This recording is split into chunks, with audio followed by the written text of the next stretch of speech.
दोस्तों, ईरान को एक बहुत बड़ा झटका लगा है। ईरान का एक तगड़ा प्लान था कि भाई स्ट्रेट ऑफ हॉर्मुज़ जो कि दुनिया का सबसे बड़ा ऑयल शिपिंग रूट है, वहां से निकलने वाले जहाजों से वसूली यानी टैक्स वसूला जाए। और ईरान ये अकेले नहीं बल्कि ओमान के साथ मिलकर करना चाहता था। 9 जुलाई तक तो ओमान ने सारी यूरोपियन कंट्रीज को साफ कह दिया था कि बॉस अगर स्ट्रेट ऑफ हॉर्मुज़ से गुजरना है तो फीस तो देनी पड़ेगी। लेकिन भाई साहब अगले ही दिन यानी 10 जुलाई को ओमान पूरी तरीके से पलट गया। ओमान ने सीधे यूनाइटेड नेशन या यूएन में जाकर बयान दे दिया कि हमारा ऐसा कोई प्लान नहीं है, हम कोई फीस वीस कलेक्ट नहीं करना चाहते। अब आप सोच रहे होंगे कि रातों रात ऐसा क्या हो गया। सिंपल है बॉस, अमेरिकन यूएस ने ओमान पर इतना भयंकर प्रेशर डाला होगा कि ओमान उस प्रेशर के आगे घुटने टेकने पर मजबूर हो गया।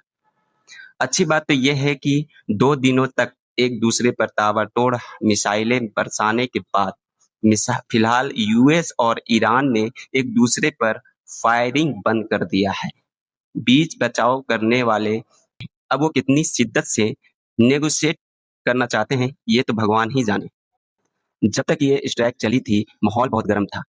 ईरान के साउथ वेस्ट इलाके को टारगेट किया और उनका एक इंपॉर्टेंट ब्रिज भी उड़ा दिया। ईरान ने क्या किया? ईरान ने खाड़ी देशों में बने यूएस मिलिट्री बेसेस को निशाना बनाया, चाहे वो कतर हो, कुवैत हो, बहरीन हो या फिर जॉर्डन।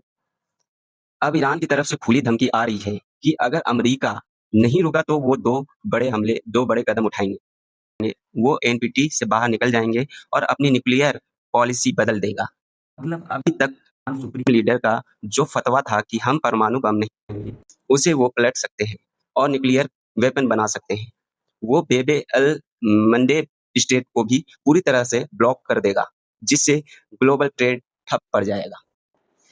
इस पूरे सीन पर्दे के पीछे क्या चल रहा है कहना मुश्किल है, क्योंकि रिपोर्ट्स ये भी है कि अमेरिका अपने कई बॉम्बर्स को ब्रिटिश बेस से निकाल कर वापस अमेरिका ले जा रहा है। लेकिन इस चक्कर में वर्ल्ड इकोनॉमी का जो कबाड़ा हो रहा है वो देखने लायक है। डीजल और एविएशन फ्यूल बनाने वाले हेवी क्रूड ऑयल पूरी दुनिया में भयंकर शॉर्टेज हो गई है। हालत यह है कि ऑस्ट्रेलिया के पास सिर्फ 37 दिनों का डीजल स्टॉक बचा है। उस ऊपर से रसिया ने भी डीजल एक्सपोर्ट करने से मना कर दिया है, क्योंकि यूक्रेन ने रूस के कई बड़े ऑयल डिपोट को ड्रोन से उड़ाया है। सबसे बड़ी प्रॉब्लम यह है कि दुनिया में कोई भी जंग खत्म होने का नाम नहीं ले रहा है। रूस यूक्रेन वार ही देख लो, 4.5 साल से खिंचा चला जा रहा है। अब यह एक बड़ा सवाल उठता है, क्या अमेरिकन सच में कोई जंग खत्म करना चाहते भी है या नहीं? या फिर अमेरिका और यूरोपियन देशों को ये लगता है कि भाई दुनिया में जंग चलती रहेगी तो उनके हथियारों की फैक्ट्री और उनकी इकोनॉमी भी मजे में चलती रहेगी। आपको क्या लगता है? कमेंट में जरूर बताना। धन्यवाद।